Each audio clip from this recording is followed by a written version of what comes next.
Hi, everyone. Thank you for joining us today.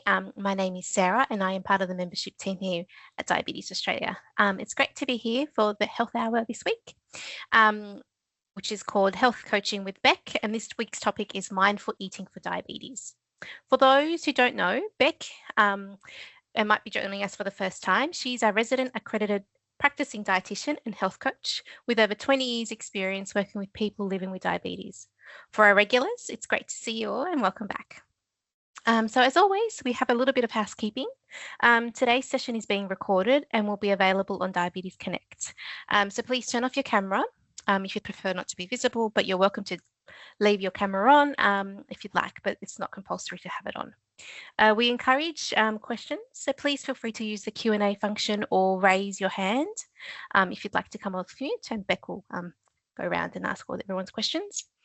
With more people joining these health hour sessions, please keep yourself muted unless you're invited to speak, and use the raise hand function rather than jumping in, talking over people.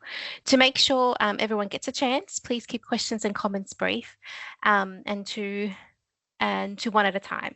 Any unanswered questions will be followed up by Diabetes Connect. I just realized I haven't shared my presentation. Oops, sorry. We've done this first.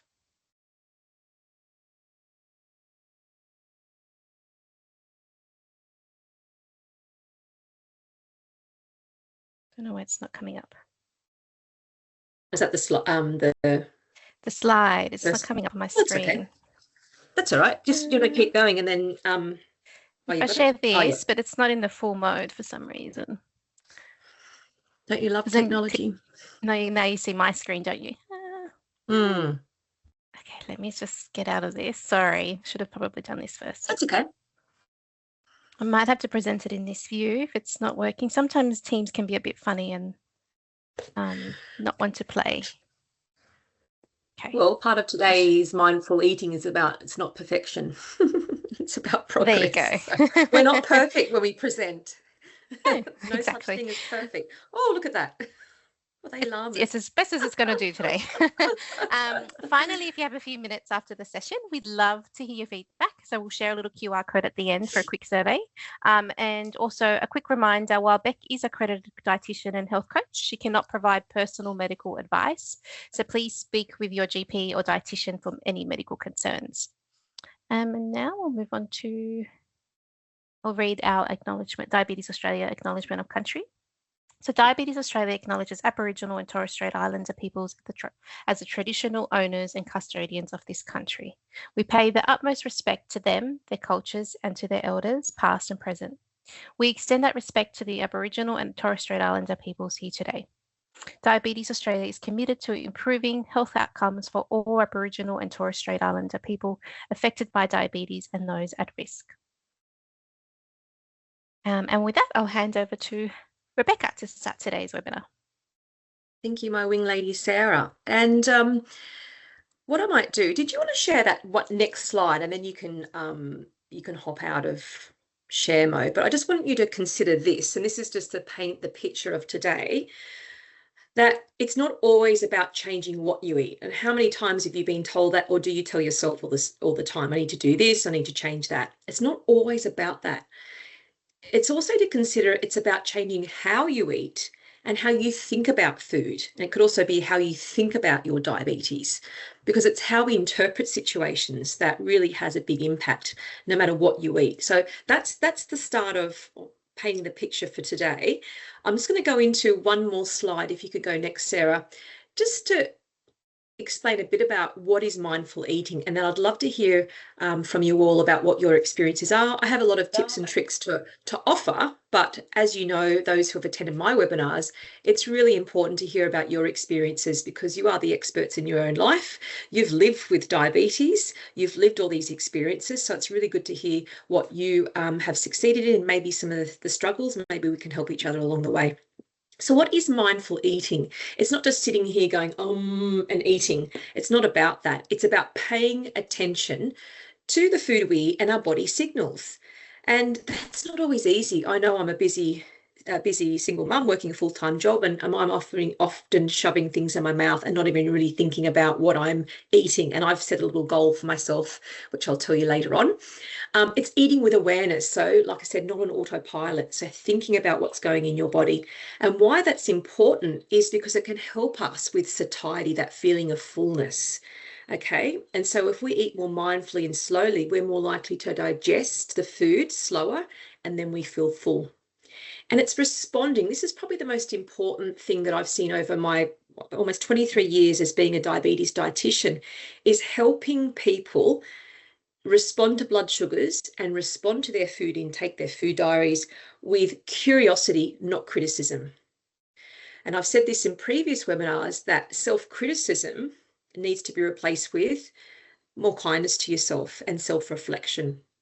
And I'd like to hear your experiences about that. So being mindful of what we do is just so important. It's not about the carb, not just about the carbs we eat and how much insulin we give ourselves if you are having insulin. So I'll let you jump out of that, Sarah, and I'll share my screen again whenever I need.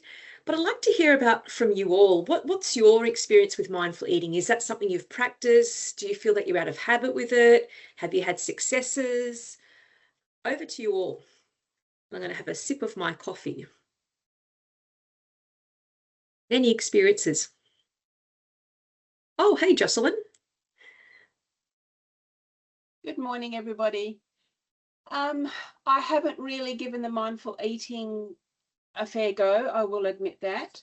But I'd like to know, how do you deal with those cravings? Because all of a sudden, I can have a craving attack for something, like my mouth and my taste buds want something even though I'm full. And as in full, as in not hungry. I don't have the hunger signals, but I still get that desire to have that little bit of chocolate, some lollies, some bickies with my cup of tea at night. How do I control that, please? Should I control it? Well, the word control too, often we should ourselves to death, and we're like the parent in our head saying, you shouldn't do that, Jocelyn, don't think about chocolate. And what happens, and Deb will note this, we've talked about a lot in these over the past few webinars, what happens when I say don't think about chocolate? Don't think about chocolate, Jocelyn. Of course, and it becomes a huge problem. You think, I only wanted a square, now I want to eat the whole block. So there's a couple of reasons, and I'm happy for people to jump in, but just from my experiences, it's really looking at a menu of options and being curious, not self-critical, because we've all been there. And it can be with sweet things, salty things, it could be cigarettes, it could be alcohol, it could be a number of things that do make us feel good, okay? As you know, not so good they may sound.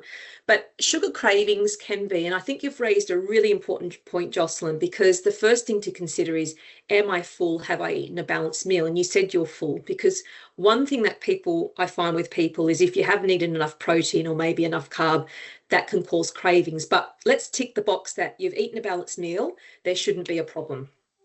The second thing to keep in mind is, what are your blood sugars like? So if your sugars are too high or too low, that could cause hunger and cravings. Let's say tick, your blood sugars are in control, because we know that horrible feeling from experiencing a hypo. You can have that hunger and that craving. So it's all about mindset then. And I've got some tips to go through down the track. But if we're saying don't have it, we're going to want it. So there are two things.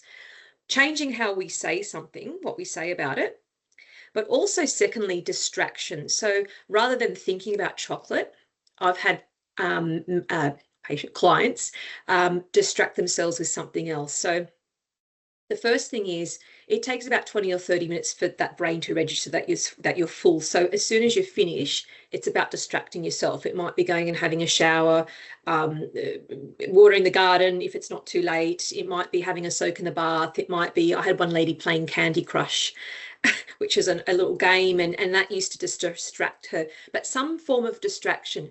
And the question I ask people is, what is it you get from eating chocolate?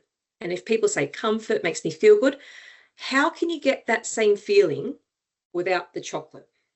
So it's coming up with some non-food related distractions, okay? But secondly, if you're satisfied with 2 squares, have the darn chocolate, okay? 2 squares of dark chocolate is absolutely fine. And I've had clients say, do you know what? The fact that you've given me permission to have chocolate, not that that's my decision, 2 squares of chocolate with a cup of tea is absolutely fine. But if you find, look, once I start, I can't stop, then you might try a healthy hot chocolate with cocoa, or another little snack that's sweet but low GI, or like I said, pair that up with a non-food related distraction. And that's going to take time and practice. But the minute you say you can't have chocolate, not going to work. Does that make sense, Josh? There are a couple of ideas, but I'm going to hand over to other people. It makes a lot of sense. It's like raising a red rag to a bull. And that's always been my way. You can't have this, you can't have that. That just raises my hackles and things like that. Of course. Most of the people who say these don't have an issue, and they can easily give up something very, very easily. And so thank you for your advice. And it is minimizing that craving quickly. It's better to say, as you say, have the 2 squares of chocolate or a couple of bickies rather than have the whole packet. Correct. And let me just correct you, Joss, for one thing. Those people who don't have a problem with that, they do have issues. But with other things, all right? There's no such thing as perfect. Everyone has issues, okay? So it's very easy for maybe a health professional to say, oh, what I do is just have 1 square of chocolate, you know, whatever. They have issues with other things. So there's no such thing as a perfect person. But when people are maybe a little judgmental, or they offer advice unsolicited, it can make it difficult. But what works for me may not work for you, or what's easy for me may be hard for someone else, vice versa. But we're going to come back to that point. I'm going to go to Deb now. Nice to see you, Deb. Hi. Sorry about it. Says Graham. That's what you get when you let your husband fiddle with the computer. Not that he needs my permission. A couple of things. I get when I have a hypo, I get you know, I want to eat everything in the fridge, Of course. and so there's no mindfulness with that, and I don't need to eat everything in the fridge, but it's really hard to stop. I sometimes get it with a hyper as well, but mostly with a hypo. I get cravings for protein. And I'm like Jocelyn. I love chocolate, but my go-to is to break it up into either 2 or 4 squares and put it in the freezer. And I will then just get out that small amount when I want. So for me, finding a strategy, if I can, to manage the hunger when I'm having a hypo would be great. And I've got a few strategies, but what have you tried? Like, what has there been a time, Deb, when you've had a hypo and you've had that extreme hunger and you've tried a strategy and it worked?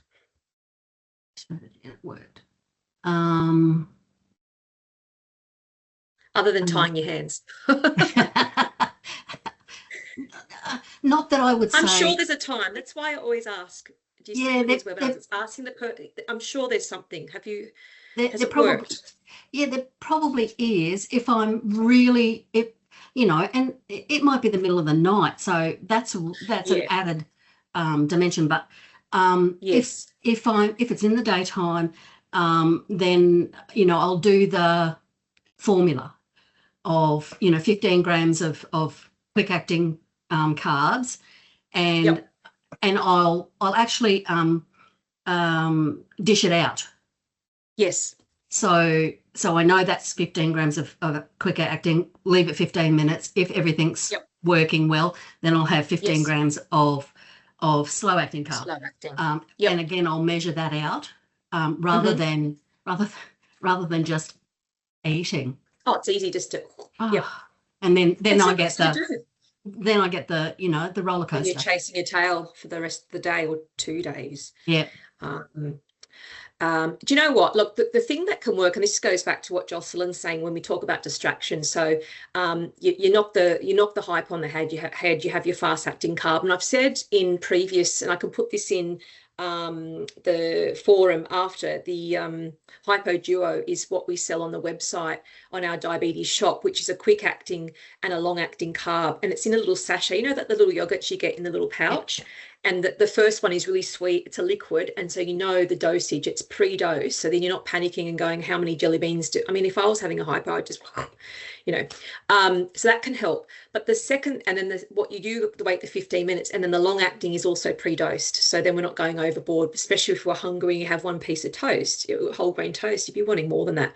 So that's one strategy if you find it hard to control. Or you might pre-portion them, like you said, Deb. But the second thing is using that timer, and it does take quite a few weeks to change habits. But you've had the hypo, then you time it for 15 minutes, or it might be the same. You've had dinner, like I was saying with Jocelyn, you've had your dinner, and put a timer on, on your phone, and go and do something. So especially if you're having the hypo, you don't want to be running around, just to sit down and maybe read the newspaper or distract yourself. And use that timer as a way of really stopping yourself. The timer after dinner, you might put the timer on for about an hour and say, well, I allow myself to have something if I still want something within an hour. But normally when you're distracted, you don't. But that's when you could have those 2 squares of chocolate and a cup of tea or whatever. But the timer, I've found in my experience with clients have worked. We've called it try and experiment rather than locking yourself into some sort of rule. And we've said, okay, so put the timer on and distract yourself. And if you can just practice that every day, within a few weeks, your body will become used to that. But remember, it's always an experiment. Don't feel like you're locked into this, because diabetes already feels like there's a lot of rules, but there's no failure in an experiment. So use the timer. I use a little sand timer for my daughter when she brushes her teeth. And so it really helps with her brushing her teeth for those 3 minutes rather than having a little brush and then off she goes. If that helps, that's just one strategy. Thank you. Yeah. Susan, welcome. Hello. I am a recovering chocoholic. I used to eat chocolate nearly every day, and yes, when I started, I'd sit down and I'd say I'm only having 1 row, but then the whole block would be gone. Then I was diagnosed with type 2 diabetes, and so I had to get off the chocolate, and it was really hard. Now, the strategy that I found helped the most was to have a piece of fruit. Yep. Because, you know, you get the sugar, you've got the sugar chocolate craving is a sugar craving more than anything, I think. And I found I just substituted a piece of fruit, because well done. I don't, you know, I have a piece of fruit. I don't have that addiction to fruit. You know, I can have 1 piece of fruit. I don't need to eat 5 pieces of fruit. Whereas if I eat a square of chocolate, I need to eat 10 squares of chocolate, because I think chocolate is just so addictive, you know. So yeah, I found a piece of fruit, because then I wouldn't crave a second one. Bananas are good because it's got fiber, but bananas are quite sweet. You know, bananas are high in sugar, so I get my sugar hit and not have the chocolate. I love that, Susan. I love that suggestion that you're using a low GI, slow acting sugar, and you can see that what works for one person won't work for another person. What I'm going to put in is, after this webinar, we have the Diabetes Connect forum, and I'll start a new post, and I'll put a few tips on managing sugar cravings, and I'll put in my list of snack ideas, so they can be a portion serve of fruit. For others, they might think, oh, well, I just want that taste of chocolate. So you might have the 2 squares, or you might try my real hot chocolate, which is the cocoa with milk, and you heat it up and it's really lovely. There's lots of different things, but I will put some tips in that forum. But I love that, Susan, that everyone has their own strategies. And the most important thing is choose what works for you. And I love your honesty, Susan, and it's about when at first you don't succeed, try a different strategy. So you've tried different things, and for you, you've come up with a great strategy. Love it. Really, really good. And that's what these webinars are about, is really sharing your experiences and giving it a go. Margaret, welcome back. Hi, everyone. I'm just wondering again, what are, I've forgotten what it is. What are slow-acting carbs again? Oh, yes, darling. Low GI. So slow-acting carbs are low glycemic index carbohydrates, they break down slowly to give you a real gentle rise in blood sugar. So years ago, we used to say, oh, fruit's high in sugar, don't eat it, right? Yeah. But now we know with science that fruit digests slowly. Even if a banana is actually tasting sweet, a small banana, like Susan said, really Yeah. kicks that craving and that fibre fills you. So low GI Okay. foods really help with that satiety. Mhm. But good question. I'm going to share my slides again, because what I'll do is I'll go through a few other strategies and then we can have a little bit of a chat about it. Let me see if I can do this. Can you see that? Do you want me to save it? Did you want me to present test? I've got it open. Oh, have you? Yeah, okay, let's do that. Hang on. Let's go back. You're quicker than me. That's why I have a wing lady. And Can you see my Becca, screen? Yes, Margaret? Not yet. sorry, I didn't want to I didn't mean to interrupt. No, that's okay. darling. So, okay, so slow acting carbs, low GI, but then some of your, could I use some of the snacks like celery and carrot with hummus, Yes. that type of thing? Yeah. Yes, and what's good about that snack, Margaret, is sometimes I don't know where I found this strategy, but it has worked. Sometimes if you have a sugar craving, change it for a savoury snack. Savoury. Yeah. Yeah, and so the hummus and the celery and carrot sticks are a great option, or you could have a couple of crackers and cheese. Yeah. Okay. Definitely, but really good snack idea. So it doesn't always have to be a sweet one. It can be, for me, I'm more likely to have cheese. I'm more of a savoury person, but with me, cheese, I have to be careful because I can eat a lot of it. That's So if I can haven't I. eaten. Yeah, if I've eaten a good lunch, then I'll be satisfied with a little bit of, I might chop a bit of apple or pear. I love pink lady apples. I might chop a bit of that with some cheese when my daughter gets home. But if I haven't Yeah. eaten enough lunch because I've been busy, then I could eat a lot of cheese. Yeah. Be careful. So no one's perfect. So we've said, what is mindful eating? So next slide. So how about, yeah, so why does it matter? It reduces the food-related stress and guilt. Now that's, for me as a dietitian, I'm more interested in about how you feel about your diabetes rather than the numbers. You know your numbers. You know what's right. You know what should be improved. I'm more concerned about how you feel about it, because that's the hardest thing to work around, but it's not impossible. It helps us to notice patterns in blood glucose levels. So Sarah's going to pop in the chat and the Q&A my detective diary, which some of you have seen. If you find that you can't work out why you're having those sugar cravings, or you can't control yourself, this detective diary helps you to understand where the patterns are. So remember I said be curious, not judgmental, one of the first slides. Yeah. So the detective diary, you write down what you've eaten, and you're only the person judging it. You write down what you've eaten, and then you can give some different emotion. Oh, thank you, Sarah. Look at this. She's good. So you can put your food and drink, your carbs if you want to, if you're carb counting, if you want to, your blood sugars, exercise if you want, but then mood from 0 to 10. So mood means 0, I'm feeling really flat. 10, I'm jumping out of my skin, really happy. Stress, 0, I'm very zen. 10, I'm going crazy. Whatever. And there could be other ratings. You know, if you've got irritable bowel or sleep issues, you could swap some of those emotions to something else. But then you can have a look and think, well, hang on a minute, why every afternoon am I wanting to keep Cadbury's in business and eat that block of chocolate? What is that about? Are my blood sugars in check? Yeah. Am I eating enough lunch? Oh, maybe I'm not. Or maybe I've eaten enough lunch. Maybe I'm bored, or maybe I'm stressed. That's the trigger. And so then you can really hone in and think, what is the strategy I need to change this situation, rather than thinking, oh, I've blown it. I've never seen a difficult member, or it's only a member with difficult barriers. There's no such thing as a difficult patient or client. It's people with difficult barriers, and you can't see yourself with your own eyeballs. Deb knows I say this all the time, but it's true. You cannot see yourself with your own eyeballs. It takes an outsider to have a wee look and go, maybe this is the pattern. So use this detective diary if you find you're not really working out, can't figure out what's going on. But especially, it's really important to think, am I eating a balanced lunch? Because I've seen many people not eat enough lunch, and so the wheels fall off mid-afternoon. So is there enough protein? Have you cut the carbs a bit too much? You know, have a think about it. But what Jocelyn said, and you're very aware, which is great, Jocelyn, you said, I am full, I am satisfied. So it's going to be more of a psychological hunger rather than a physiological hunger. So you've already narrowed that down. So that's the first question to ask. Is it psychological hunger, or is it physiological? Am I getting the cues, the grumbly tummy?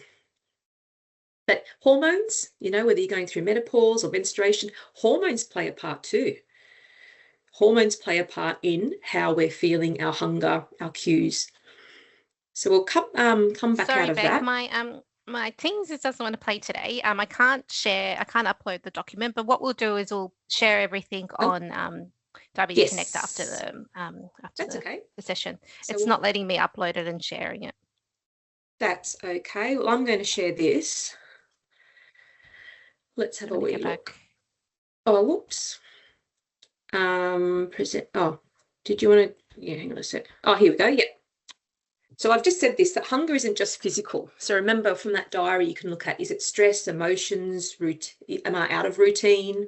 You know, maybe if you're on holidays, you're out of routine and you don't want to have life. I like a bit of a routine. I know myself, I'm more organized, but sometimes you just want a day off. But do the wheels fall off? Do you need some sort of boundary? So the tip is asking yourself, what does my body need right now, rather than what should I eat? Okay. Because if you say, what should I eat? You're basically parenting yourself. And what's one of the first words we learn as a 2-year-old? No. Exactly. I will have that chocolate. I will have that glass of wine. I will eat all those carbs. So it's just how we think about things, not just what we eat. Okay. And that could be the missing link, because often when I see people who know what to eat, sometimes they're struggling on how to eat. Okay, it's that mindfulness, that it's a real minefield. It really is. And we can be our own worst enemy. Or it can be influences from other people saying, do you really need to eat that? Next slide.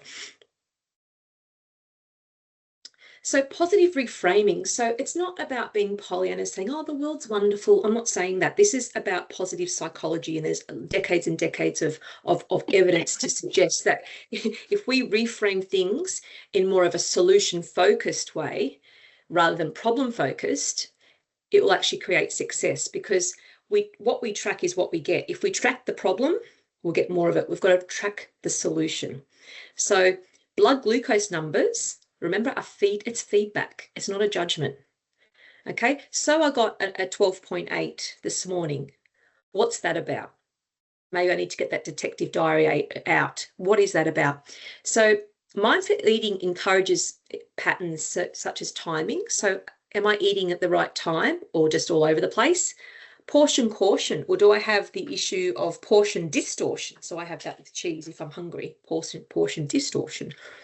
The speed of eating, so how quickly are we eating? So one thing I've decided to work on myself, so some of you know I work from home, online, and I have my one bowl wonder usually at lunch, which is a bowl with just some sort of protein, whether it's tuna, chicken or eggs or whatever, lots of salad, a bit of quinoa or brown rice, or maybe some legumes, balsamic vinegar and olive oil, and I love it. I eat it. And I realized that that's really good. I'm getting my lunch in, but I'm not eating mindfully. I'm checking emails and eating. And I thought, you know what? I don't get a lot of time to myself. What I'm going to do is just put aside 10 minutes to sit at the dining table and eat it mindfully, because I'll enjoy it more, and I can sit and just reflect about how my day's been going rather than just eating like this. And that's something that I'm going to work on, because I enjoy what I eat. And I'm always saying, oh, I don't get time to have for myself. And when my little one goes to bed, that's the time for myself, but it's usually late at night. And then I get on my phone and have a read, and that's not good, is it? So it's impacting my sleep. So I've been working on that. So I think if I eat mindfully at lunch and have just 10 to 15 minutes to eat at the dining table, eat slowly, then I'll feel like I've had a bit more time to myself. So that's my little goal I'm going to work on. Next webinar, if you're on, ask how I've been going. I liked a bit of accountability. So with your detective diary, if you're noticing issues, instead of saying I messed up, try what influenced this blood sugar reading. What was that about? And there we go. I've said try Beck's detective diary. What is it about, rather than what did you do wrong? There's no right or wrong. They're just things that don't work. Okay, they're just things that don't work. So the next slide, and then I'm going to jump off. Oh, I've got that. So these are some tips. Before eating, and it's whatever works for you, but before eating, pause, rate your hunger. Am I really hungry? Am I medium or low? And if you're really hungry, that's when we really should put mindful eating in practice, because you can hoover that one bowl wonder very quickly and then want more. You haven't had a chance to digest the food and feel full. Take deep breath. During eating, especially if you like this food, like if you are having those 2 squares of chocolate, right? Enjoy the taste and the texture. What do you like about it? Or if you're having that little bit of cheese, what is it you like about it? Notice all the positives rather than, I shouldn't be eating this. Let's hide the evidence now. There's no point. Regrets are a waste of time. If you're going to eat something delicious, enjoy every bite. Putting your cutlery down between every bite rather than just... And eating without screens, not always. I mean, look, you might like to watch a movie on a Saturday night and have your 2 squares of chocolate and a cup of tea or whatever, that's fine. But most of the time to have at the table. So I'm not going to be in front of my computer screen at lunchtime now. That's my goal, to sit at the dining table. And after eating, check your satisfactions. Like Jocelyn said, she's got high awareness. She said, Beck, I am already full. So she knows her satisfaction. I am satisfied. And let's not judge. So I'm satisfied, but I really want to eat that chocolate. And that's when you might put a strategy in place, but never judge yourself. Just say, what was that about? How can I improve next time? What's another strategy I can put in place? And sometimes the stress, you know, what's the priority? There's a lot of things that happen in our lives. So really think about, am I being unrealistic with my goals? So you've got to cut yourself some slack sometimes as well. Next slide. So we can jump off there because I'll come back to that at the end, and I want to hear more from everyone else. So what are your thoughts about some of those strategies? Are they things that you've tried? Are there some take-home points that you might go and experiment with? What are your thoughts? Can you hear me? Yes. Yep. I think I am very guilty of comfort eating, very much so, with the stress I have. And possibly I don't have enough for lunch or breakfast. You know, I'm up and out and have to go to a church group that I lead or help lead on a Thursday. You know, and I know, get up early and have a decent breakfast, but I just shovel down granola and yogurt and fruit. And, you know, this is hard to say, but I really don't push myself to look at different breakfasts neither. So it's being, like you said, I'm tough on myself, you know, but then I don't pull my socks up and make the time to look for different strategies, portions, mindfulness. So that's just kind of where I am, and I need to pull my socks up quite a lot. Yeah. Well, Margaret, I love your honesty. Pulling those socks up is a little bit at a time, and I think it's great. You've already got a really healthy breakfast, and I've done this before, that when we maybe watch one of my webinars and think, okay, I've got to do this, it can create what we call messy head syndrome and think, oh, there's just so much. Definitely. And it may not be a priority. So prioritize ruthlessly. So after any webinar, you might have a list of things that you think, well, maybe I should try, and then pick one. Okay. Put the rest in a filing cabinet, okay? Because imagine if I got your filing cabinet, which every file represented all the things that you wanted to do, and I took it out and I just threw it on the floor and messed it up. It's just too overwhelming. So the idea is you write yourself a bit of a mind map where you put your name in the middle and write down all the things that you think you need to work on. Pick one, put the rest in the filing cabinet, and work on one thing at a time. Because if we work on too much, human beings are not good with too many things at once and doing them well. Yeah. Yep. So we prioritize ruthlessly. So you might think, Margaret, oh, you know, maybe I should try other breakfasts. Is that the right time? Is that the right time for me right now to do that? If the answer is no, then you might work on something else. Or you might say, well, maybe I'll try one new recipe this week. Just try one. But if that granola's working for you, why fix what ain't broke? Okay. Yeah. So it's really thinking, running your own race and thinking what would work for me right now, and am I ready? Okay, so always think about your readiness. If you're going through some stressful times, maybe the priority is keeping safe with my blood sugars. eating well, sleeping, and testing my sugars. Okay. Yes. Recipe ideas are always going to be there. Yeah, true. Thank you, Beck. My pleasure. Christina, hello. You're on mute, my love. I'd love to hear your voice. Okay, I am just now this year 42 years being diabetic. For probably 40 years, I didn't care. Since last 2 years, the doctors made me care. Why? Because they will not sign my driver's license. Okay, if I didn't care. So I started to care and look into everything. At the moment, I'm on a long-acting insulin, which I'm not very happy about because I'm obese as well. You know, a lot of people who are diabetic have problem with obesity, and I'm one of them. So to lose a gram of weight once you're on long-acting insulin is just uphill battle. However, what I did, I invested in Libra 2, very which good. is this. Flash monitor, which is not available on any PBS. So I pay $204 a month for that, but it's worth every penny.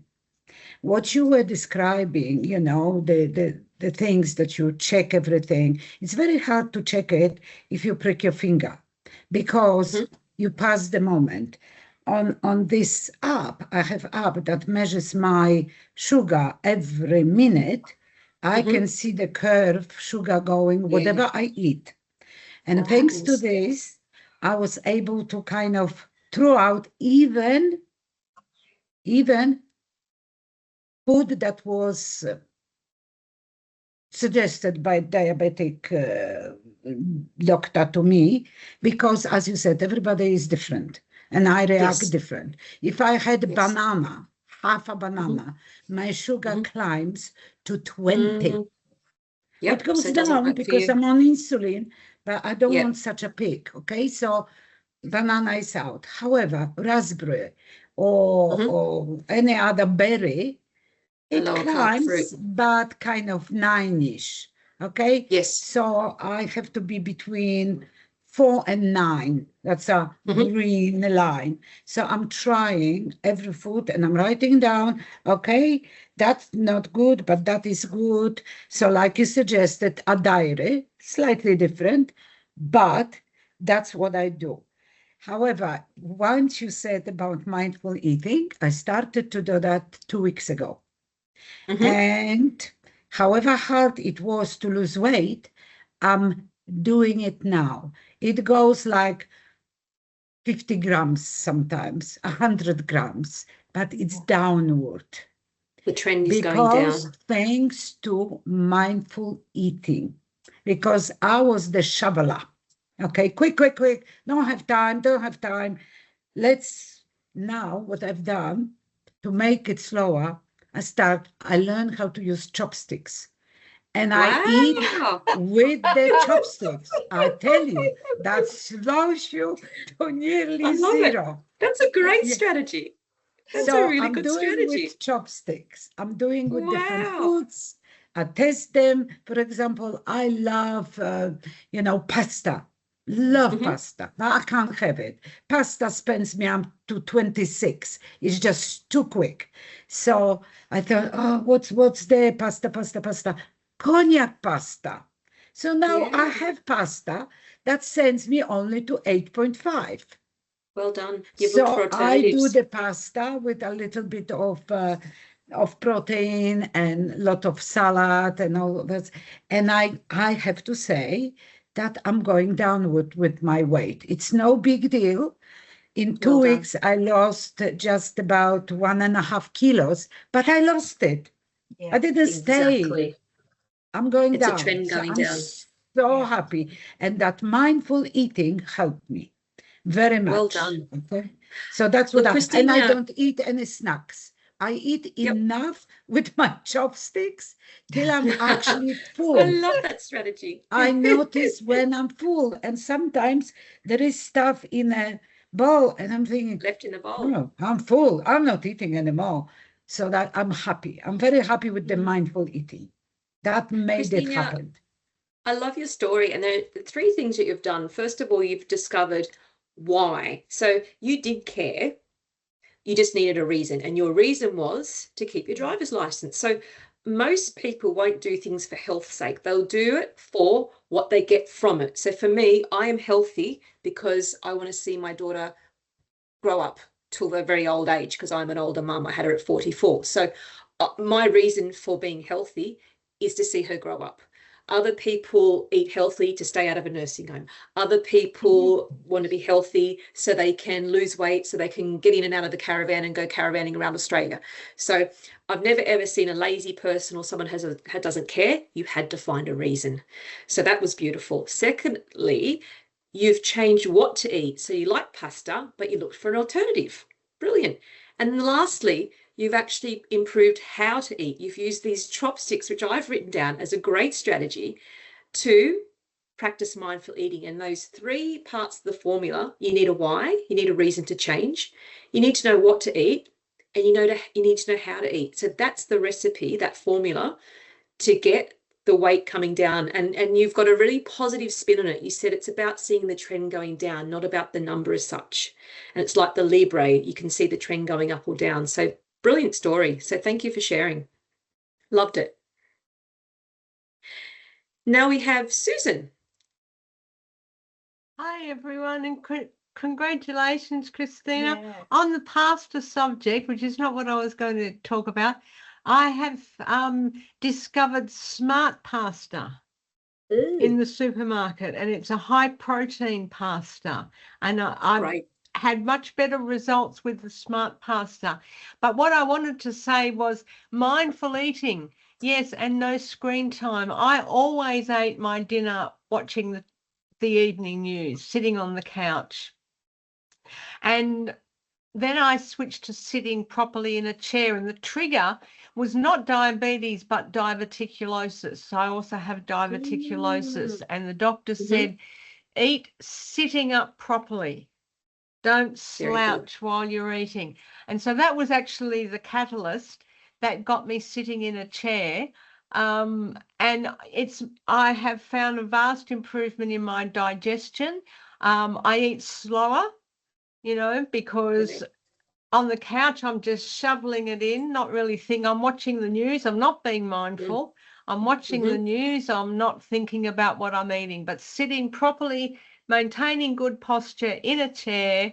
I eat more slowly. I'm focusing on what I'm eating, and it's made a really big difference. Love it, Susan. And I can relate in front of the laptop. If I get an email that's a bit stressful, then I react. So love it. Deb. A couple of things. I'm still finding it difficult to get out of the habit because I was a shift worker. Shift working is for me one of the worst things to mindful eating. It just absolutely agree. It's so hard, and I'm still in the habit a bit of eating like that. What I'm trying to do is I don't have any foods that I can't eat. There's not a single food that I can't eat. There are a lot of foods that I choose not to eat. And there are some foods that will be everyday foods, some foods that will be the occasional food and a treat. And when I gift myself a treat, I do what you said, I'll savor it. There'll be no guilt attached because I just, I do it infrequently, but when I do it, I want to enjoy it. I don't want to, do a number on myself and feel guilty about it. And because I cook from scratch, I cook everything from scratch. I eat more than just at meals, so I'll be tasting as I'm cooking, and you know, so that can be a bit of a trap as well. You know, not keeping a track of how much I'm actually tasting. That's hard, and it's interesting. You reminded me of when I used to work in London. I used to run a little clinic in central London, and there was a chef that came and saw me, and he worked in a real top restaurant in Mayfair, and you know, good chef always tastes their food, and he was worried because he had diabetes, and he said, I have to taste the food. And so it wasn't, we had to just reframe how he thought, and it's a really good point, Deb. So what we did was, I said, is there some way of still tasting the food but not getting the sugar highs? So he just went from a tablespoon to a teaspoon. So he allowed himself just that little taste. He said the first taste is all I need. So he just was able to still enjoy it, but just less often. And that was as good as we could do, because, you know, working in a top restaurant, he had to taste it. And he said, you know what, that did work, because he said, I love food. And so he'd be happy to have a tablespoon or more, but just swapping it to that teaspoon. And like you said, Deb, not saying no to any food, because he said, what foods can't I taste? I said, well, that's part of your job. So just portion caution with it.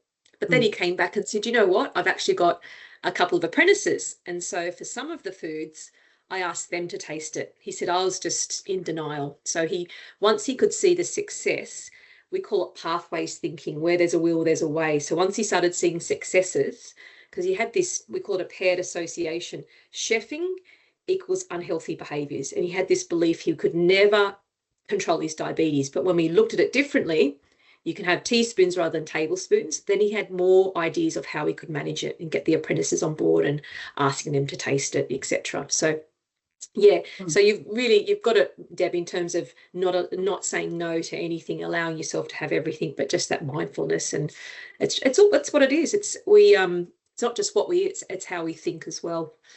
Really good, really good. Margaret, I can see your hand Hi up. again, Christina. What type of pasta did you say you use? You got your mic off. Oh, she's going. Oh yeah, she's gone. It was a cognac. That sounds. I like thought alcohol. she said cognac. Cognac. It's Konjac. She's got it up Konjac. on the. Oh yeah, it's Chang's. It's the Chang's brand. No, I can't. It's hard to. You might have to put it in front of your face, because if you put it beside it, it focuses on your face, and then move it a bit closer. Yeah, she's doing a television ad. Yeah. So these, Margaret, are called Chang's. So in the Asian section of the supermarket. Oh. Yeah. Yep. Okay, I got it. So in the Asian section, and it's konjac from the konjac. Yep. Yeah. When we do spaghetti bolognese, I do a little bit of pasta, because Dave still likes the pasta. But then I also, David spiralizes the zucchini. Oh, yeah.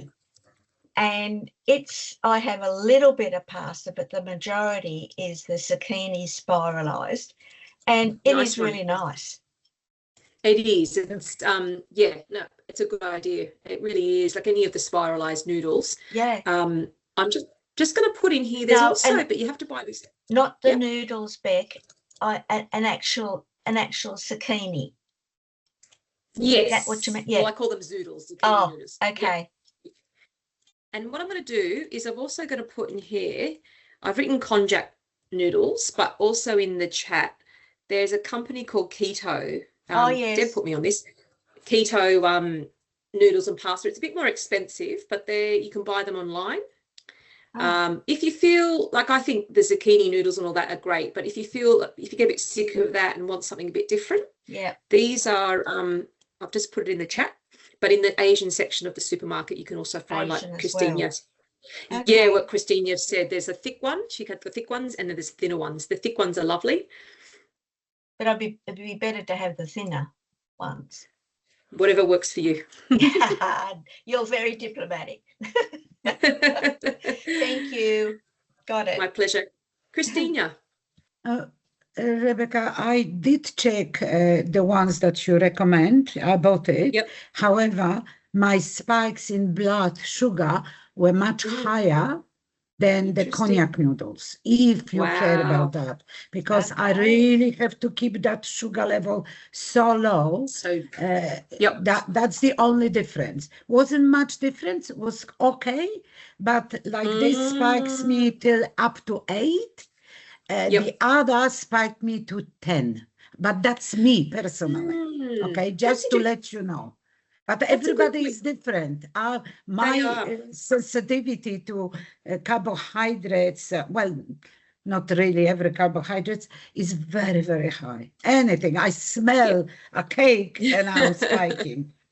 Okay. I wonder, it's that's good the feedback. thing. Deb, I was thinking, Deb, because you know the keto noodles, do you think it's because the keto noodles are a bit higher in protein? I mean, Christina Yeah, might be yeah. more sensitive to protein, like you might have protein in your dish and there's more protein in those noodles because they're pretty high protein. Maybe that's the issue. I And don't the know. cognac And- is low and and- everything. Yeah, and some of them Cognac are is- made from soy, and some of them are made Yeah, from cognac. Soy protein. Yeah. The rice Yeah. is cognac. Yeah, and it can be what else you're With putting that. with Yeah. the noodle Yeah. or the rice Yeah. or the. I just find it really handy because they've got spaghetti, fettuccine, noodles, rice. They've got the whole Oh, lot, and it is a wow. bit more expensive, but because I cook from scratch, I can save in other areas, and I just buy Yes. Yeah. this stuff in bulk. And I know for me it doesn't affect my blood glucose levels, and I can adjust because I'm type 1. I take insulin before I eat as well, so I can Okay. balance that Yeah. more than Listen. what you Yeah. can, Christina. Yeah. Yeah, because it's long lasting, so it's not adjustable to food I eat. Yes. No, Yeah, your exactly. long-lasting insulin doesn't have, Yeah. in theory, doesn't have any effect on on the carbs that you eat. That's right. Correct. That's right. But isn't it interesting what works for one person works? Yeah. It was good when Deb put me onto that because I'm always coming up with new recipes. So I bought a whole heap, like a sample pack, and then was able to one of my meal plans was fakeaways, and so I was trying to replace a pasta with the keto noodles and try to work with it. So yeah, it takes a bit of experimentation if you've got a traditional dish you'd like to swap. And those traditional dishes you might keep that. I mean, I know I eat real pasta. You know, if I go out to an Italian restaurant, I'm going to have the real pasta and enjoy it and savor every bite. But at home, I might try something different. Okay. Any other comment? There's some really good. I've still got the chopsticks in my head. This is great. I love it. My daughter refuses to eat a fork. Like she loves chopsticks when we go out. She gets offended if we go out for Japanese and they just automatically give her a fork and she gets offended. She's like, "What? I can use chopsticks."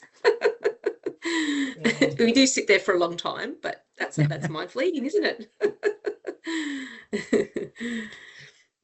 Christina. Oh, my name is Christina. Not Oh, Christina. Sorry, I'll put Yeah, because like I can normal see it. Christina. It's funny Christina, spelling sorry. because I'm from Poland, so we only have I was that just gonna spelling. Couldn't Yes, choose any Pol- other spell. Polish lady No. eating with chopsticks. I love it. Yes, yes, that's funny. But what I thought I will share with people who love chocolate, I don't love chocolate. I'll eat chocolate if the inside is Mars bar. That's what I will eat. But chocolate, pure nice chocolate, no. That's no. But something yucky inside, I'm first.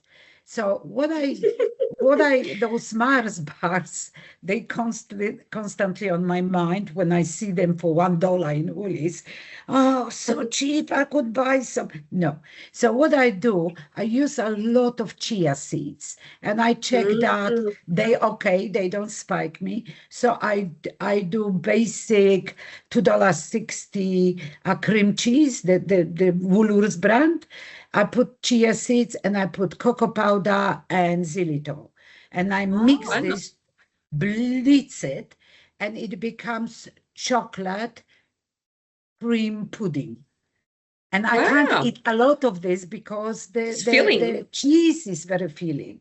They So swell. if any ladies would like that, because I've learned to do this funny trick because of this that I can. So if anybody, it's so simple. You just Yes. add the chia seeds, the thing, put in the food processor or the mixer for you know, that everybody has, and just blitz it, be in the fridge and have few spoons, and maybe that will help you overcome your craving for chocolate. But according to my spiking blood sugar level, I can eat half a cup with no spiking, none. Wow. Yeah, Wow. half a cup. So it's the So I have the 3 chia? cups. Yeah, Yep. chia seeds, the cream cheese, the cheapest Yep. one, Yep. and I put xylitol. But if you can, if you can use honey, put honey, whatever your blood can allow you. Just put that. Mhm. Mine is xylitol and erythritol, the monk fruit, Yep, the milk fruit, sweetener, but cocoa I do powder. not use it. I don't use it a lot. It's less Yep. and less and less. I found it. Okay, so And the maybe cocoa that will powder, give yeah? you an idea. And cocoa powder, but good Yep. one, not the El Cheapo brand. No. You Yes. have to buy the really good one, and then you taste the chocolate. Okay, Oh, that's the good. Christina, I love that. That's a great Yeah. idea. And it's filling. Like you said, it's Yeah, filling. it's filling. You can't eat a lot, and No. I'm the binge eater extraordinaire. So when I start, I can't finish. But this one, I just simply can't binge on.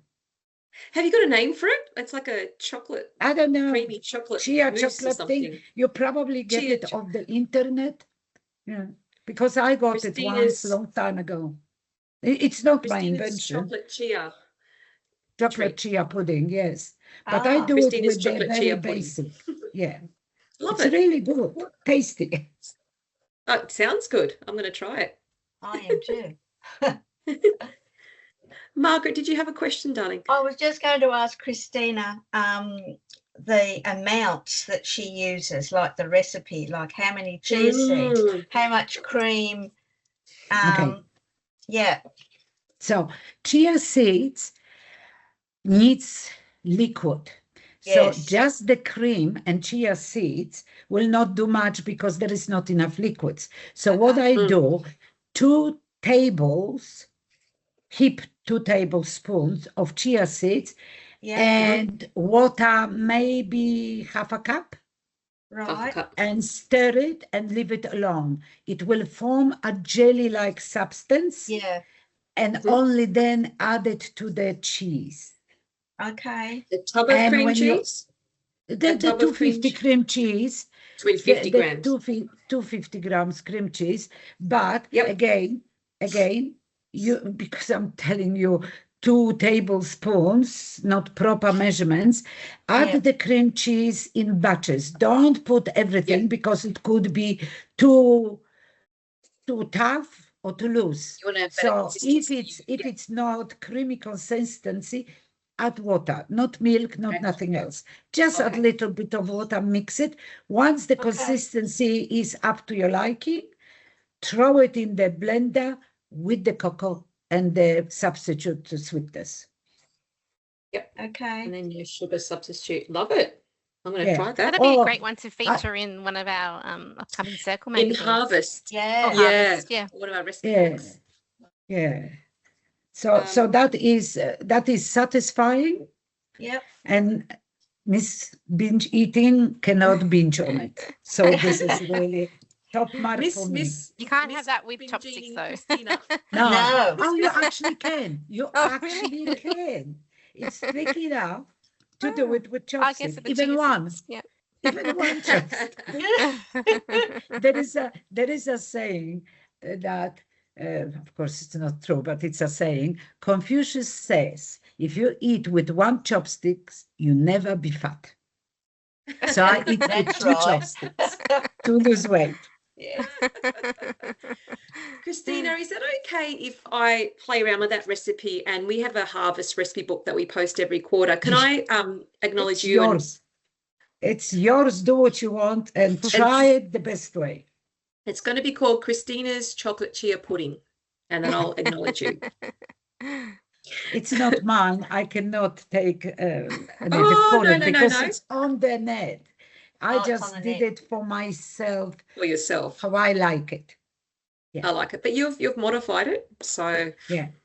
Beck, I was Um, wondering whether you could substitute the cream cheese for cottage cheese. cottage cheese. You I can, think, yeah, you can, absolutely, that. but it's not as smooth, it's not this velvety thing. Yeah. You could That's do the only half-half. difference. Yeah. The maybe thing with half-half. cottage cheese that I've found, if I'm making anything that I want really smooth, is to blend the life out of it first before I add it to anything, That's so true. and then could add be. all the other ingredients. Yeah, yeah, Ladies, you're right. you just try anything, sounds good. Whatever, right, whatever you prefer. You're right, Deb, because you know that high protein sour cream I make, and you have to blitz the life out of it. Yep. So you really blitz the life out of it, and make sure you get the cottage cheese that's not watery. So I get the Woolies one, which is quite dry. Yeah, and you blitz the life out of it. So that's a good point. Yeah. Mm. So basic idea is there, but however you want to modify, try it, because a lot of people, the recipe I got was with honey, and I cannot have honey. Yeah, use the That substitute. honey is just so dangerous to me. It just goes zoom. So I put it. Can you all see this? Consider this. Yep. Got it. Okay. Can you believe it's already 1 o'clock my time? It's probably Yep. It's gone quick. I was going to say Queensland time. It's 12 o'clock. Can you see that? That's kind of not how I want it, but can you see that, guys? Yep. Yeah. Yeah. Yep. It's a bit, but that's okay. Look, these are some take-home points, and I think what we've really established is that small, consistent changes beats big overhauls, and you've all come up with some brilliant strategies. So try one thing at a time and add up over time. And even one mindful meal or bite per day makes a difference. So just work on one part of the day rather than thinking you have to change everything. And it's a skill. As I said before, it's not perfection. So progress matters more than there's no such thing as perfect. So it's about practicing and experimentation. And certainly I said the detective diary that I posted, or that Sarah posted, that can be one way of discovering what works for you, because we can see that what strategy works for Jocelyn might be different for Deb or Christina or whoever. But look, it's been a great one. I've learned a lot and I've laughed a lot. That's what it should be about. Yeah, it's been great. So I'll hand it over to you, Sarah. Yeah, I'm just going to, again, try and share. I think I got it last time. Hopefully it'll work again.